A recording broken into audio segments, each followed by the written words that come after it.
Hello guys, welcome back. This is a book review, very quick book review. I was going to do this as part of my corrections video for each of the 3 individual kits, but then I thought if I do this on the 144th kit and you don't watch that, then you'll never see this book review.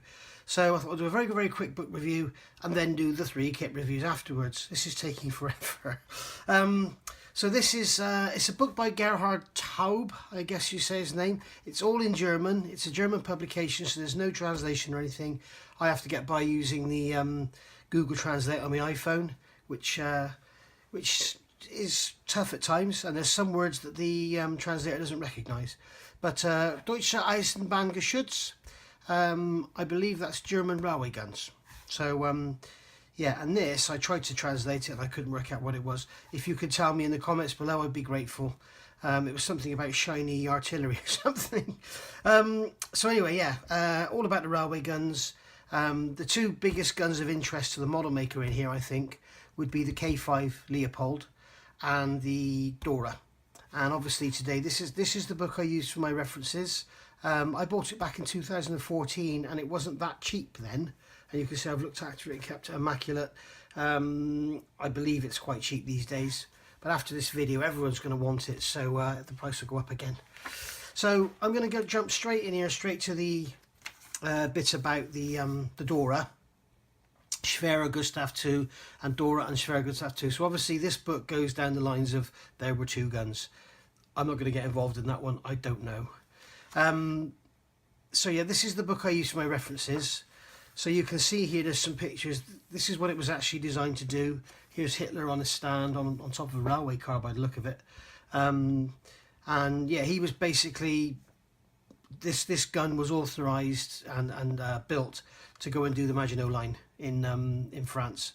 And never got used for that. So it was used on Sebastopol instead. But here you go. If you read all through this, if you can read German, that's great.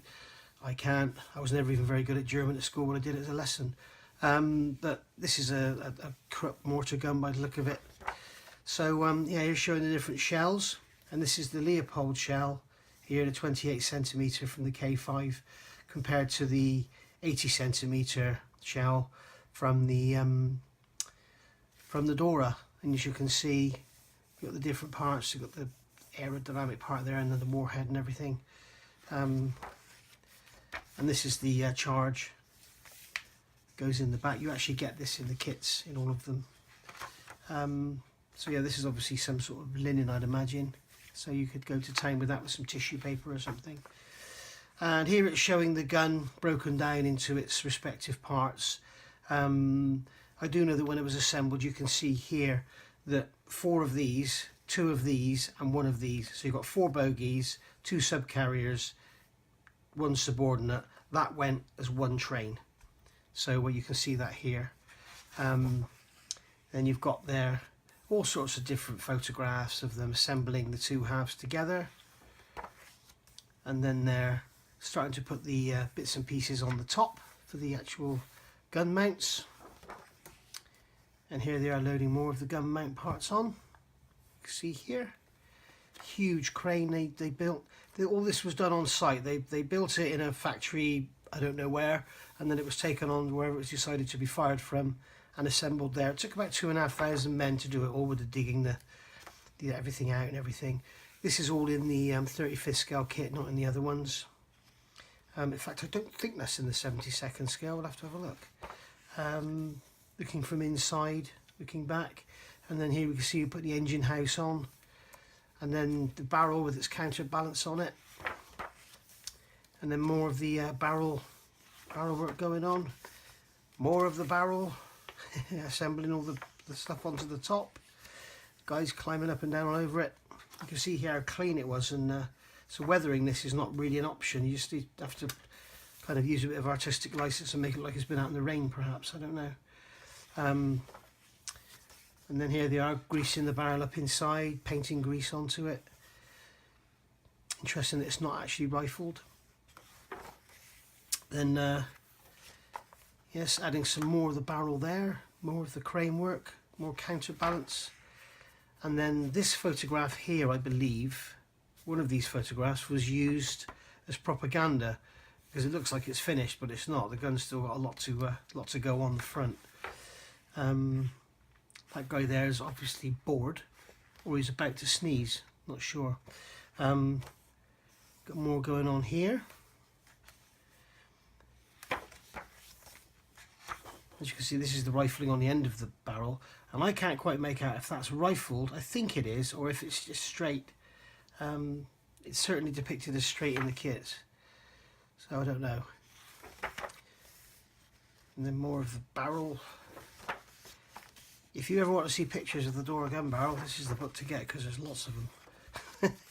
Lifting apparatus, more of the barrel, more of the barrel, and the breech going on the back, huge breech.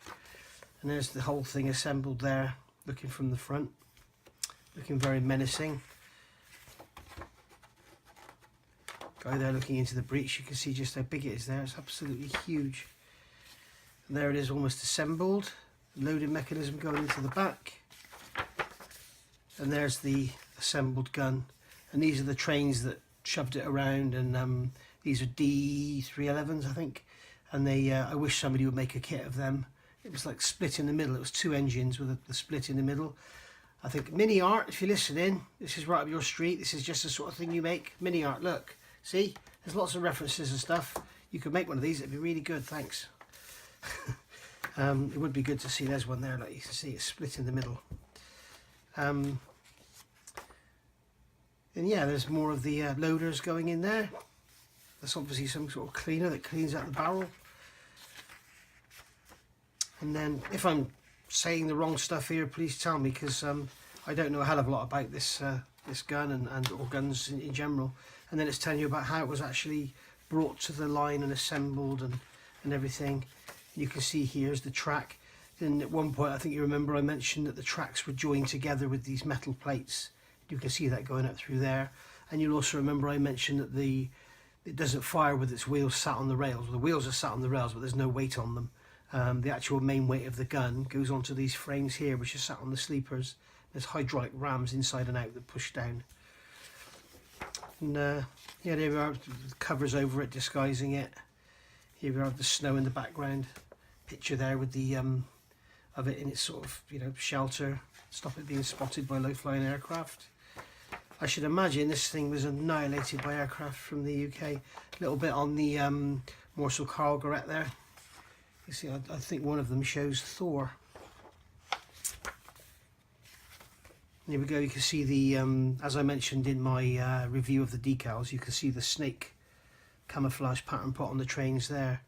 And yeah, these diesel locomotives, and they had the carriages there, and the carriages were full of the shells and the charges. So basically they would push them out of the rails in there. There were rails inside these that the loaders went in, took out the relevant whatever they needed onto the lifts, lift them up at the back, and then take them forward. You can see one there. There's one in the back. There's a picture of the thing firing.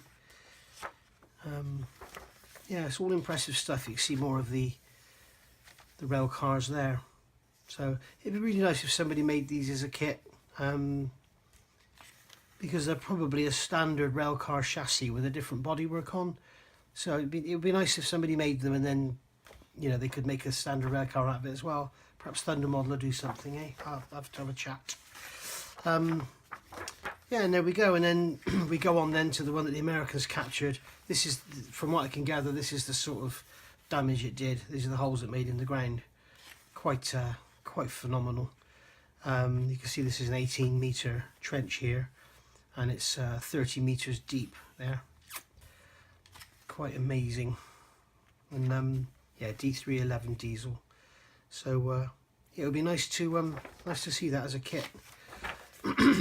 And there's some more pictures of it all assembled, and then we've got some drawings of the crane. This was called the London gun. It looks like it was just a barrel on a hill. God knows what that was going to be used for. And then here's one like a massive Dora gun, but on tracks. So there we go. Yeah, so if you want to get this book, here's the ISBN number. there you go. When I bought it, it was quite expensive. I think it's quite cheap now.